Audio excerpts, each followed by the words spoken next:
प्यारे विद्यार्थियों, नमस्ते। आज हम परशुराम संवाद के जो दूसरा पद है उसका अध्ययन करेंगे।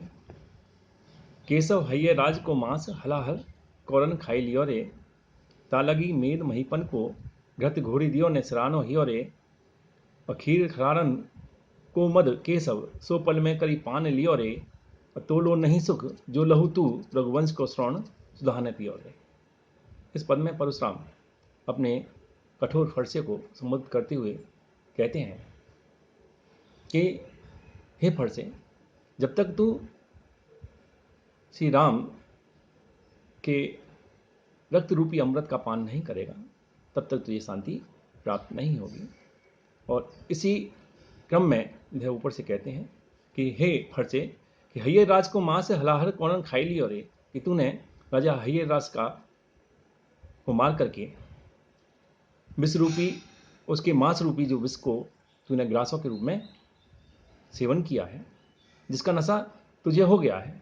उस नशे को उतारने के लिए मैंने तालगी मेद महीपन को घृत घोड़ी दियो ने सरानो हिया रे, मैंने अभिमानी जो राजा महाराजा हैं उनके घमंड को चूर करने के लिए उनको मारा और घी के रूप में तोरे इस विष के प्रभाव को कम करने का प्रयास किया, फिर भी तू शांत नहीं हुआ। तेरा नए सराहना हुआ, तेरा हृदय को शांति प्राप्त नहीं हुई। खीर खरानन को मद केशव सो पल में करी पान लियो रे, और इसके उपरांत देव सेनापति कार्तिकेय के घमंड को चूर चूर करते हुए मैंने घी और दूध का तुझे पान कराया। कहते हैं कि घी और दूध पीने से नशा कम हो जाता है, लेकिन तब भी तुझे शांति प्राप्त नहीं हुई। अंततः तो लो नहीं सुख सो लहू तू रघुवंश को श्रवण सुधा न पियो ले। मुझे लगता है कि जब तक तू रघुकुल के राजकुमार श्री राम और लक्ष्मण के रक्त रूपी अमृत का पान नहीं करेगा तब तक तुझे सुख और शांति प्राप्त नहीं होगी। अगला पद पंचवटी वर्णन 7वें नंबर का। सब जाति फटी दुख की दुपटी, कपटी ने रहे जहां एक घटी, निगटी रुचि मीच घटू घटी, जग जीव यतिन की छोटी टटी, अध ओघ की बेरी कटी बिगटी निगटी प्रगटी, गुण ज्ञान गटी, अचहु और न नाची मुक्ति नटी, गुण धूर जटी वन पंचवटी। यहाँ लक्ष्मण पंचवटी की प्राकृतिक सुषमा का और शोभा का वर्णन करते हुए धूर जटी यानी शिव जी से इसके गुणों की तुलना करते हैं, या इस पंचवटी को शिव जी के सदृश ही मानते हैं, समझाते हैं। और वो कहते हैं कि सब जाति फटी दुख की दुपटी, जैसे शिव जी के दर्शनों से सभी मानव जाति के समस्त प्रकार के जो अभाव हैं, दुख हैं, कष्ट हैं, संकट हैं, वो समाप्त हो जाते हैं। उसी प्रकार इस पंचवटी में प्रवेश करते ही मानव जीव की समस्त प्रकार की जो अभावग्रस्तता है वह समाप्त हो जाती है। और कपटी ने रहे जहाँ एक घटी, और इस पंचवटी में प्रवेश करते ही सभी प्रकार के सुख प्राप्त हो जाते हैं। और यहाँ जो कपटी व्यक्ति होता है, जिसका मन कपट से भरा हुआ है, छल प्रपंच से भरा हुआ है, इस पंचवटी में एक क्षण के लिए भी नहीं रह पाता। यहाँ आकर के जीव का मन पवित्र और निर्मल हो जाता है। सभी प्रकार की जो भौतिक कामनाएं हैं, जो उसकी तृष्णा है, वो यहाँ आकर के समाप्त हो जाती है।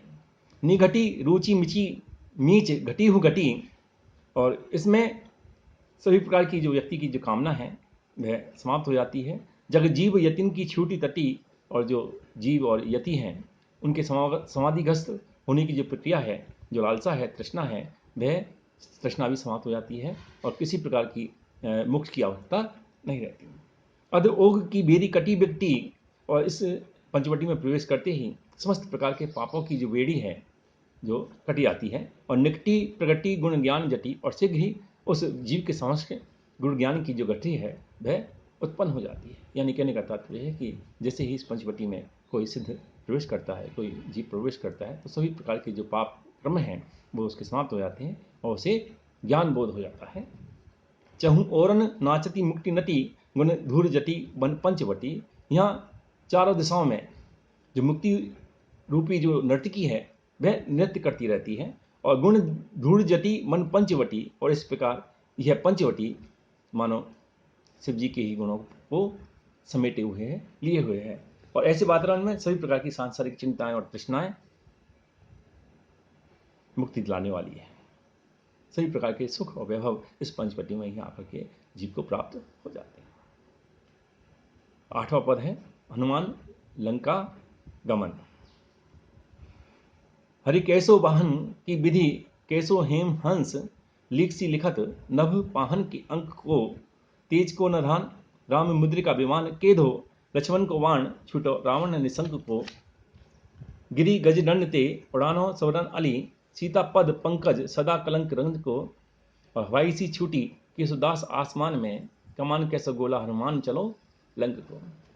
यहाँ केशवदास लंका की ओर गमन करते हुए हनुमान का चित्रण प्रस्तुत करते हैं। हनुमान लंका की ओर जा रहे हैं, तो वो किस प्रकार से प्रतीत हो रहे हैं, तो केशव अपनी लेखनी से हनुमान के इस भाव को, इस दृश्य को प्रस्तुत करते हुए कहते हैं लंका गमन की ओर जा रहे हैं। तो जब हनुमान सुंदर पर्वत से लंका की ओर जाते हैं, तो हनुमान की शोभा को लक्ष्य करते हुए कवि केशव कहते हैं कि कहीं हरि केशव वाहन, कि उस समय हनुमान ऐसे प्रतीत हो रहे थे मानो वे विष्णु के ही वाहन गरुड़ की भांति हों, कि विधि केशव हेमहंस, अथवा विधाता के सुंदर स्वर्ण हंस की भांति वो दिखाई पड़ रहे थे, कि लीक सी लिखत नभ पाहन के अंक को, और वो आकाश रूपी पत्थर पर रेखा सी खींचती हुई दिखाई पड़ रहे थे। यानी आकाश रूपी पत्थर पर रेखा सी खींचती हुई वे कभी विष्णु के गरुड़ के समान, विष्णु के जो वाहन हैं गरुड़, उनके समान, अथवा जो ब्रह्मा के स्वर्णहंस है उसके समान दिखलाई पड़ रहे थे। तेज को निधान राम मुद्रिका विमान,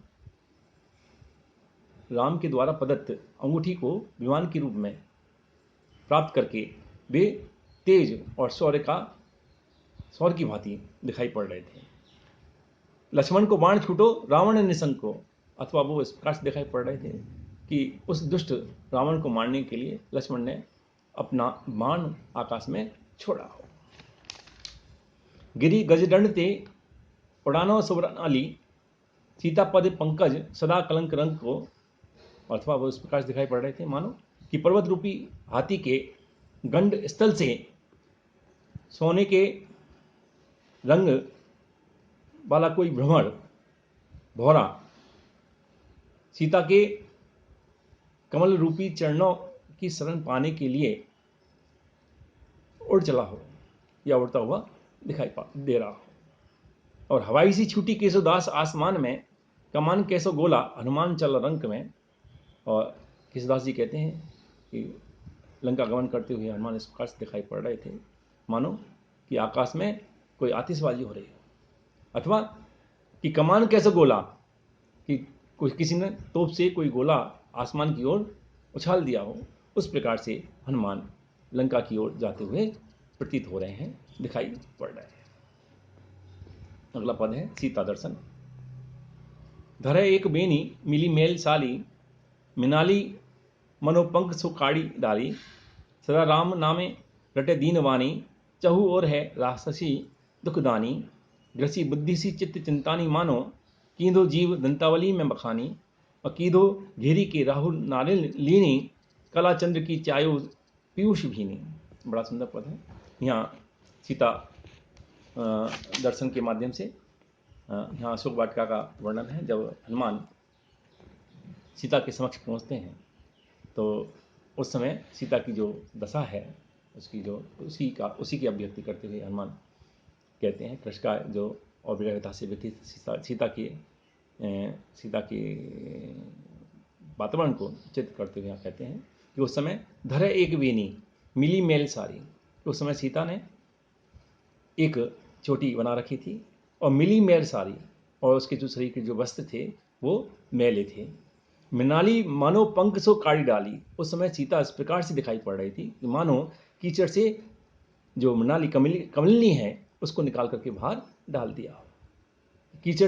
कीचड़ में से जो कमलिनी है जिसको बाहर निकाल करके पटक दिया जाए, उसी प्रकार से सीता की जो स्थिति थी वह दिखाई पड़ रही थी। उसने एक चोटी धारण कर रखी थी, उसके जो वस्त्र थे वो मैले और गंदे थे। सदा राम नामी रटे दीनवानी, और चहु ओर है राक्षसी दुखदानी। हनुमान ने देखा कि सीता के चारों ओर दुख देने वाली, पीड़ा और कष्ट देने वाली राक्षसियों से वह घिरी हुई है, और वह सीता सदा राम नामे रटे दीनवानी, और वह अत्यधिक दीनहीन होकर के राम के नाम का ही उच्चारण करती हुई दिखाई पड़ती है। ग्रची बुद्धि सी चित्त चिंतानी मानो, कीदो जीव दंतावली में बखानी। और उस समय सीता की स्थिति इस प्रकार दिखाई देती है कि मानो बुद्धि सी चित्त चिंतानी मानो, कि बुद्धि को चित्त की चिंताओं ने ग्रस लिया हो, हृदय में उठने वाली चिंता के कारण उसकी बुद्धि ग्रसित हो गई हो। और कीदो जीव दंतावली में बखानो, अथवा जो दांतों के बीच में जीव की जो स्थिति होती है, उस प्रकार से वह सीता उन राक्षसियों के मध्य में दिखाई पड़ रही थी। कीदो घेरी के राहु नारिन लीनी, और कलाचंद की चारु पीयूष भीनी। और वह सीता उस समय, इसी प्रकार सीता की बुद्धि वह उस समय ऐसी लग रही थी कि मानो अमृत से ज्यादा चंद्रमा की सुंदर कलाओं को राहु की पत्नियों ने घेर लिया हो। उसे चारों ओर से राक्षसों की जो स्त्रियां हैं वो घिरे हुए बैठी थीं। वे सभी राहु की पत्नियों की तरह अथवा राहु की तरह उसे कष्ट दे रही थी।